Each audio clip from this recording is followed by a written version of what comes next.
আমরা এমন রাজনৈতিক বন্দোবস্ত চাই যেখানে কেউ কাউকে জুলুম করার সাহস দেখাবে না, নতুন করে আর কেউ জালিম হবে না, নতুন করে ফ্যাসিস্ট হওয়ার সাহসটুকু দুঃসাহসটুকু কেউ দেখাতে পারবে না।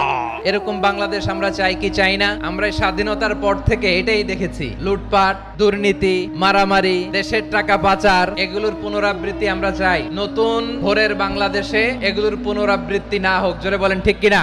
আমাদের বিশ্ববিদ্যালয়ের ক্যাম্পাসগুলোতে রিসার্চ হোক, উন্নত মানের রিসার্চ, গবেষণা হোক, যেরকম আমরা অন্যান্য দেশে দেখি। যেই ছাত্রদের হাতে কলম লেগেছে ওই হাতে অস্ত্রের স্পর্শ না লাগুক। চিল্লায় বলেন ঠিক কিনা?